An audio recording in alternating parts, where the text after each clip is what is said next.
ladies and gentlemen, welcome to your novel study Spring 2 book, The Incredible Journeys, Discovery, Adventure, Danger and Endurance by Levison Wood. We hope that you're enjoying the story so far, and today we're going to be looking at the evolution of science and Charles Darwin. So here's our lovely illustration of Charles Darwin himself, and as you can tell, looking at the illustrations, you can start to see maybe if you're not sure who he is, what he might have not only discovered, but also found along his development of science.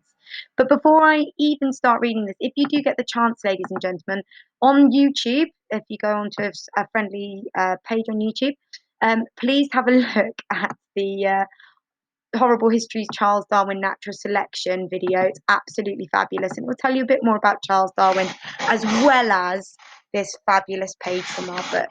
Now, before I start, we can see here it says, for Darwin, there was no exciting discovery of a new land, but a slow development of scientific ideas brewing in his curious mind.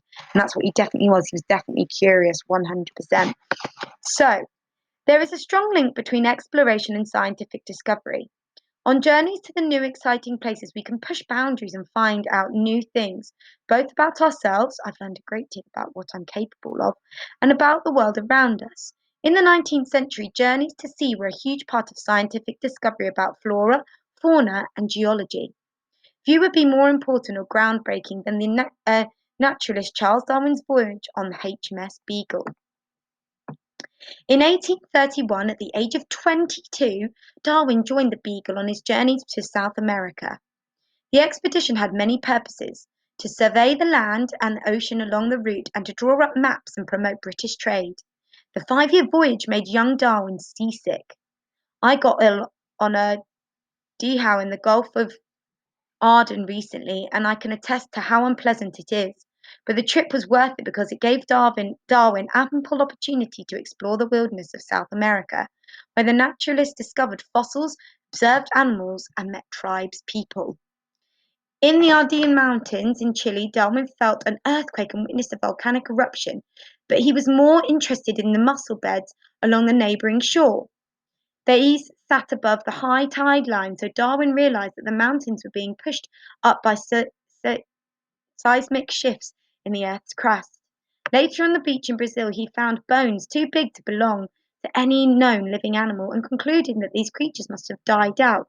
Journeying on, the expedition called at the lusciously fertile Galapagos Islands, where Darwin avidly noted down rare bird species and giant tortoises. He constantly searched for exploration about the history of Earth. For Charles Darwin, there was no great conquering moment or exciting discovery of a new land, but a slow development of scientific areas brewing in his curious mind. He returned from his voyage with lots of questions that he spent a lifetime trying to answer. After years of experiments and hard work, Darwin published The Origin of Species in 1859, which proposed the theories that humans evolved from apes.